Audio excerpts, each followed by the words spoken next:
Hi, hello guys. This is Vijay, biology lecturer from Ayalabad Junior College. As you know that we have started our NEET series. Based on that, we are discussing about biological science and chemistry theory part as well as the NCERT solutions. Okay. So in that category, today we are going to discuss about Unit 2 biological classification, chapter number 2. And in that particularly we are going to discuss about today euglenides.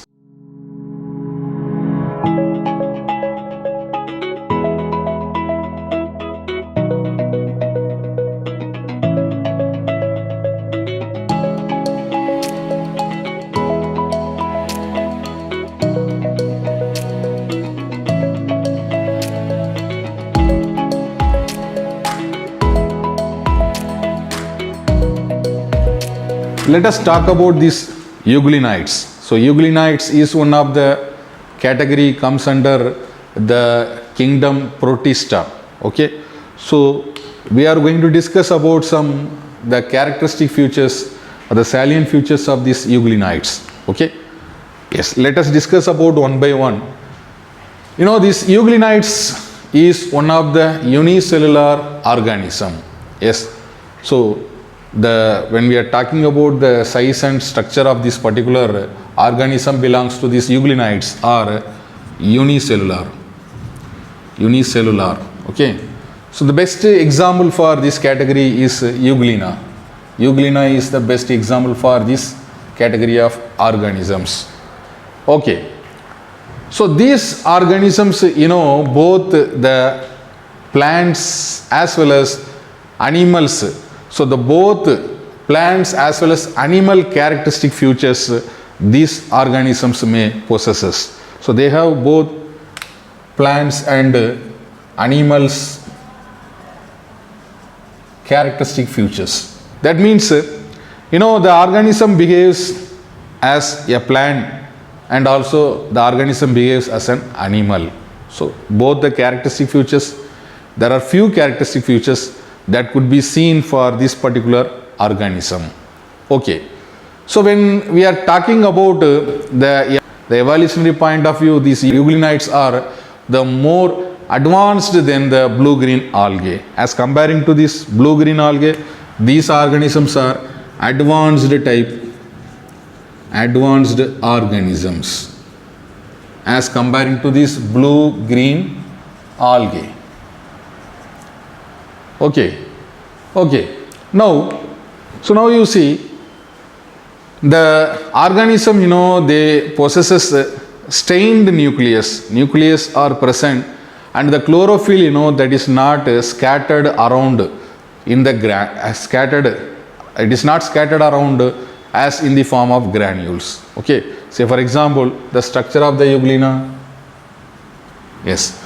So when we are talking about the structure of this euglena, you see the chloroplast which is present and at the same time the nucleus which is showing a dark stained body. So a dark stained body that can be possible to see the cell of this euglena. Okay. So when we are comparing with the organism, the blue-green algae, these organisms are more advanced type of organism. So when we are talking about the division, the nuclear envelopes which could persist. The nuclear envelope around the nucleus that could be persist at the time of the division. Okay. Now talking about the mode of this organism, living mode of this organism. Okay. Living mode of this organism. These organisms are a free living mode type of organism. Free living mode of organism, and that could be possible to see in the freshwater pond and ditches and also the dam soil. So these are the habitat where this organism could be seen. Okay. Freshwater pond and dam soil and ditches. These are the places where the organism could be found. Okay. And talking about the cell wall of this euglena, cell wall, the euglenoid, they are characterized by the absence of cell wall. There are no particular cell wall around these euglenoids, but they do have some flexible cell wall or cell membrane type, a membrane that is called pellicle. So we could able to see a membrane which is flexible, and that membrane is said to be pellicle. So pellicle is the outer membrane around the euglena, the cell of the euglena, and that could act as a cell wall or cell membrane. Okay, and this pellicle is made up of the component present in the pellicle, that is made up of proteins. So protein are the major component present in the pellicle of this particular cell wall like structure of this euglena. Okay, now talking about flagella. Mostly the euglenoids, they have one or two flagellae that is present, and that could help for the organism for swimming into the these water bodies, freshwater ditches or dam soil. Wherever moisture is there, the organism could be able to swim or move from place to place. And this flagella is helping for this organism can swim smoothly and easily. Okay, and this flagella, you see the location of this flagella. The location of the flagella, you can see there are two end of this organism, anterior end and posterior end. Anterior end, that is nothing but that is the the front portion of the organism. Posterior, that is the backside portion of the organism. So we could able to see a groove or a cavity like structure here. So this cavity like structure or groove like structure at the end of this anterior of this particular organism, and this cavity, there the flagella that could be arising from, or that flagella is inserted in the anterior end of this cavity. Okay, now talking about this eye spot. So that is one of the special characteristic feature that can be seen in the euglena, this eye spot.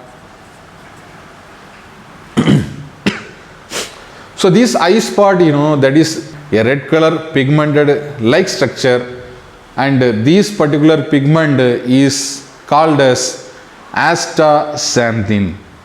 The pigment present in the eye spot, that is a red color pigment, that is called as astaxanthin. So that is one of the important special characteristic feature can be seen in the organism of euglena. Okay, so now talking about the mode of nutrition. Mode of nutrition. Okay, so mode of nutrition, you see mostly the euglenoids, they belongs to the characteristic features of both plants and animals. So it is quite different. This mode of nutrition can be seen in the euglenoids. Say for example, some of the euglenoids are green color. They possesses chloroplast, and they involving for holophytic mode of nutrition. Holophytic are nothing but photoautotrophic mode of nutrition, though they possesses the chloroplast as the major pigment for performing the activity of photosynthesis.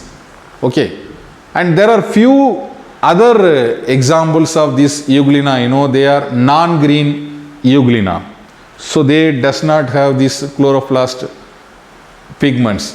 And these organisms, like they involve for the mode of nutrition are saproboic or saprophytic type of nutrition, same as like the organism involving for the mode of nutrition like fungus and bacteria. So these are the few examples. And some of the organisms, they are involving for holotropic mode of nutrition. Holotropic are nothing but they could have some accessory organs around the cell membrane, okay, and which that is made up of this pellicle, a cell membrane like an organelle, and that could help for this holotropic mode of nutrition. The holotropic mode of nutrition are nothing but like ingestion by means of engulfing of organism with the help of the outermost layer of this pellicle. Okay, so they are involving for this holotropic mode of nutrition. Okay, now there are few other organisms, they are involving like saproboic mode of nutrition in addition to this holophytic mode of nutrition. So holophytic as well as the saprophytic mode of nutrition, that is the reason the organism could possess mixotropic nutrition. So mixotrophic nutrition, mixotrophic are mixed together, holotropic as well as the saproboic mode of nutrition, that could be seen for few organism in the euglena. Okay, talking about this photosynthesis, photosynthetic forms that could bear many radiating chloroplast which are scattered here around the organisms of few examples of this euglena, and it good possesses the green pigments, and these chlorophyll pigments are three categories, three type of chlorophyll pigments can be seen. Okay, so chlorophyll A, chlorophyll B, S. So chlorophyll A, chlorophyll B, and xanthophyll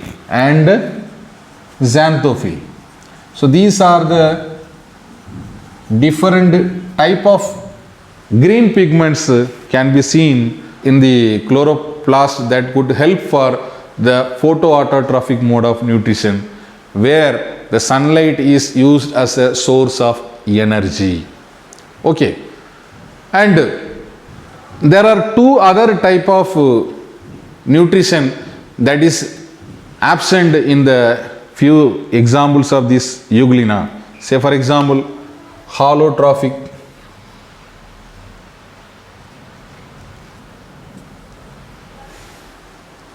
okay, or phagotropic. Phagotropic is nothing but engulfing, phagotrophic. So these are the mode of nutrition cannot be seen for this euglena, and these euglenites are storing carbohydrate as the reserve food for this organism, and this carbohydrate is stored in the form of paromylum. So carbohydrate is the reserve food, carbohydrate, and that is nothing but paromylum. Carbohydrate is the reserve food, and that is called as paromylum. It is in the form of paromylum, and that could contain two important components. They are starch and glycogen. So these are the two important reserve food that is stored in the organism. Talking about mode of reproduction. What type of reproduction can be seen under the category of euglenites? The organism they are involving for the types of reproduction. Okay, usually the organism belongs to this category, euglenites. They are involving for asexual mode of reproduction by cell division method, and there are few examples they are involving for sexual mode of reproduction. Asexual by means of cell division, and also sexual mode. So there are two different mode of reproduction can be seen for this type of organism. When this organism it has enough amount of the reserve food, I mean the carbohydrate, starch and glycogen, it is in the form of, under a favorable condition, the organism which are undergoing for the asexual mode of reproduction, So asexual mode of reproduction involve for cell division. So cell division is nothing but the organism entirely undergoing for two different organisms, binary fission. So the organism undergoing for a longitudinal section division. The organism undergoing for a longitudinal section division. No, that is called as binary fission. So that the organism will split into two and each splitted part will develop into a new eugloina or the new organism.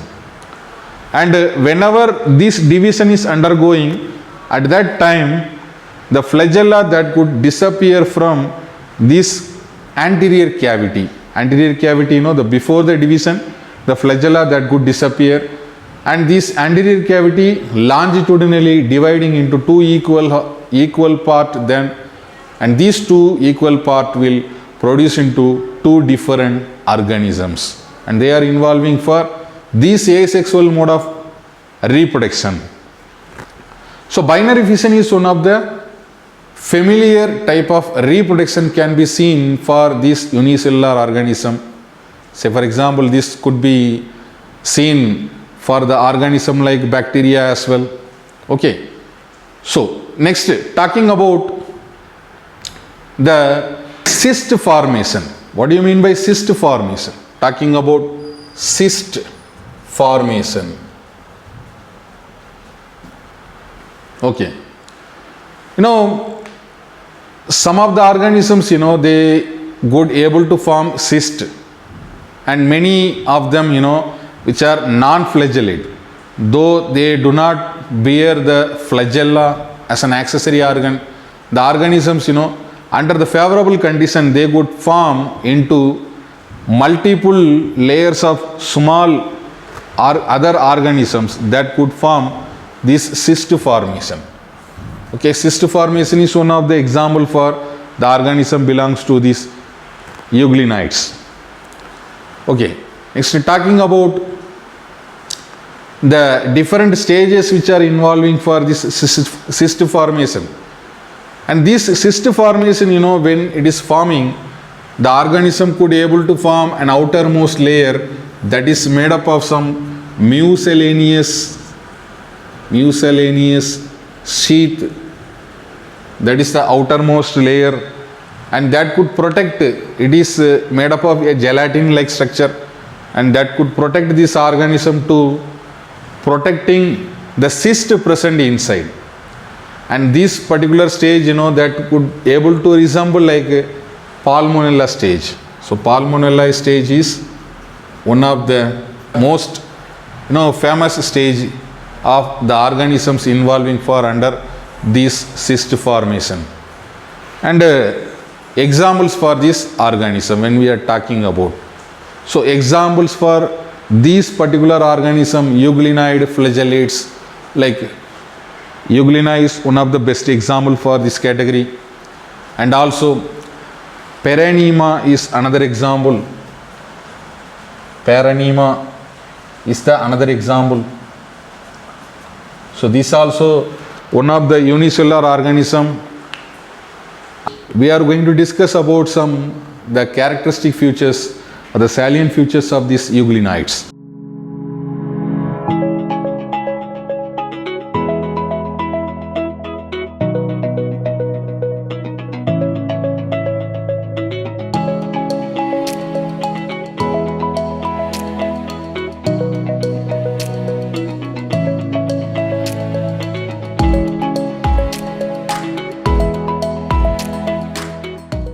So far, guys, we have discussed about this Unit 2 biological classification euglenoid in detail. And this video we will continue with one more video. Until then, thank you guys.